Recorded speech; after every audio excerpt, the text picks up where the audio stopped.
Online Manipurgi numidangi pau miyeng tabiraba pumnamakpu thoi laisramna khurumjari.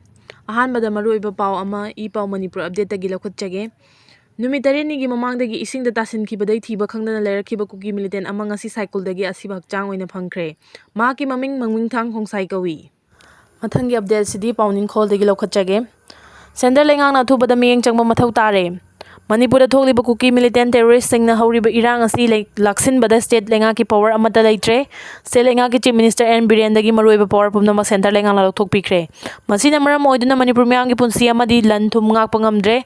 Mamang chahi 2023 gi May 3 dagi thorakliba Kuki Millitant singna maitai frupta atamnana landarakuna maitai singna leijariba yum kai mai thadoktuna amadi bom amadi nongmai kapsinduna tanthoraktuna maitai frukki miyoi kaya lanjenaраktuna maitai frukki miyoi kaya relief camp da suk sangna chahi amaga tha ani hum asi wana miyoi kaya sadangduna lainari.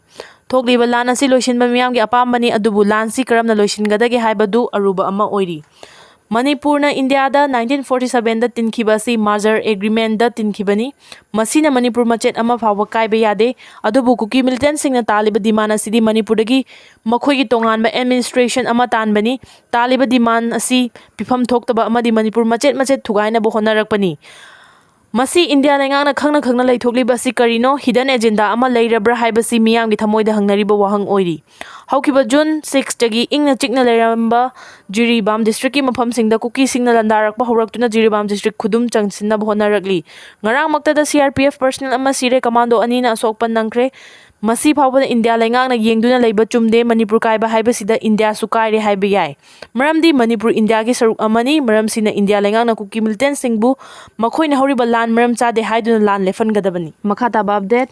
Salagi managing director oramba Samarjiki yumda bom langsingduna pokai hankre. Lamphel police station gi manung channa tera lokrakpam lekai leiba hana Salagi managing director oramba and Samarjiki mayumda sakhangdaba singna bom ani langsilambadagi manungda ama pokai khre hari. Pau se asina phangba pau asigi matung inna bom pokai bagi thaudo asi ngarang numidang pung 13 minute kuntra khre helakpa matamda thokibani.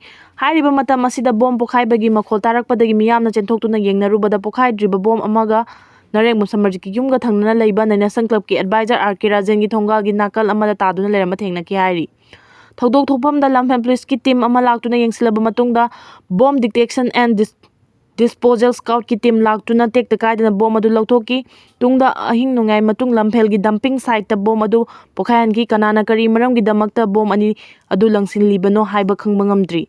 Hiramsiga mari lenana Lamphel police na case ama lokhalaga makhatana thijinbagi thabak chathaba hokre hairi.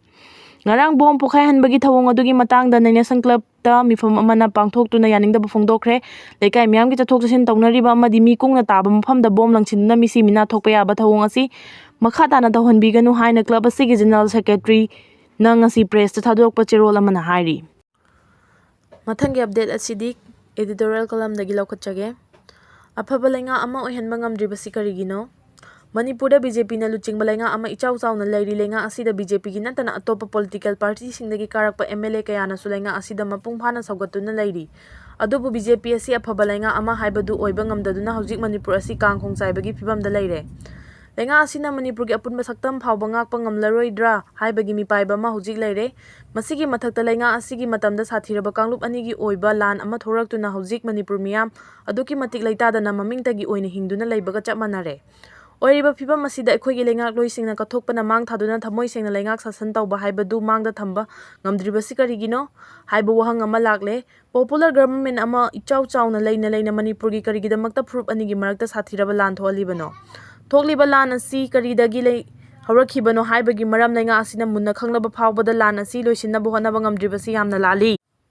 Masina takpadi aikhoigi Leingak loising asi mamingtagi oina leiba ngakpagi thabak tawbani haibadu hauzik oiriba Manipur gi kangkhongchaiba phibam asina mayek sengna takpani haibada laloidra haina khali. Yamna nungaitribadi hauzik BJP gi Leingak asida yauriba minister amadi MLA sing amatta oina kok chungsinnaduna amatta oibagi pangal thauna adu sagatuna marabang Manipur kannaba honaba ngamdriba asini. Asumna mamingtagi oina miyamgi mihut oina leibadagi afaba Leingak ama haibadu oiba ngamdabagi achauba maramni. Oiragliba phibam asida Leingak asigi luchingba oiribana kari karamba thaudang adu lawgadage haibadusu khangdana leithokliba asina leibak miyamgi oiba khwaidagi leibak thiba haibadu oiri. Leingak amadi luchingba haibadudi asanba mi'yeng yenggadabani, tunglamchakkidamak yaifannaba thabak kaya paikhatnaba hotnagadabani. Leingak ama ichau chawna leina kanglupki oiba lan thohanduna kangkhong chaiba leiba ama haibadu oihaloidabani. Aduna Manipurgi kanglup anigi oiba lan thokliba asi Manipur leingakki achauba soiba amadi leingak sasan soibagi mayek senglaba khudamni.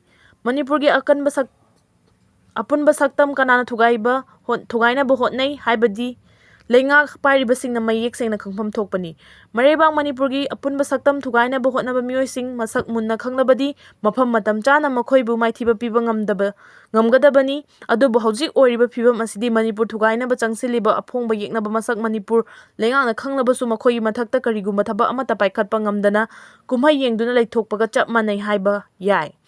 Masigi mayek senglaba khudam haibabu chin Kuki narco terrorist singna Manipur leingakki mathakta landaraktuna hojik phawbada mioi chaniga kunmathoi hena punsi mangkhre, yum lising mangagi mathakta tumna mai chakre, mioi 38 gi mathakta mangkhibadagi thiba khangdana leiri, mioi lisingi mathakta aso ophan nanghanki, pumnama asigi mathakta mioi lising humpu relief camp chaleiduna awa punsi amada leiribani. Oiba phibam asida Manipur leingak amadi Bharat leingakna mayek sengna khanglabasu Manipurgi apunba saktam thugaina hotnariba chin Kuki narco terrorist sing asi maithiba pinaba thabak amata paikhatpa ngamdana leiriba asina takpadi leibak miyamgi khanba leingak natte haibadu takpani. Bharat leibakna Manipur ngak senabagi mingda thazillakliba Bharatki lanmising lanamsigi lan thoklaba matamda masagi asengba mathau adu pangthokpa ngamdana Manipur thugainaba hotnariba chin Kuki narco terrorist singi mikchang changi haiduna miyamna pendabagi kholai lauri. Leingakki oriba security force singna Manipur miyam ngakpi senbiba ngamdabadagi ireibak Manipur kaiba yaroi Manipur kaiba haibasi Bharat kaibaga chap manai haiduna khul ngakpa amadi Arambai Tengolgi ichil inausingna chongthoktuna Manipur ngaknabagi thabak tawduna lakhibani. Loinana thawaina pontha mareibakkidamak pikhiba kaya amasu yaurabani. Adubu Manipur thugainaba hotnaba mioising masak munna khanglabasu Bharat leingak amasung Manipur leingakna hojik phawba Manipur kannaba tawpham thokpa thawdang asi lawba ngamdana leiribasi leibak miyamna aduki matik pendaba haibadu oiri. Maduna Manipur leingak afaba leingak oibiu, leingak loisingna asoibasing masana khangba chumthokchaduna asengba leingak loi amam oinaba hojik hotnafam thokle. Madunatuna Manipur leingak ama ichau chawna leina Manipurda sathiraba kanglupki lan thokanba aduga lan asisu loisinba ngamdaba haibasi leingak loisingi achauba aranba amani.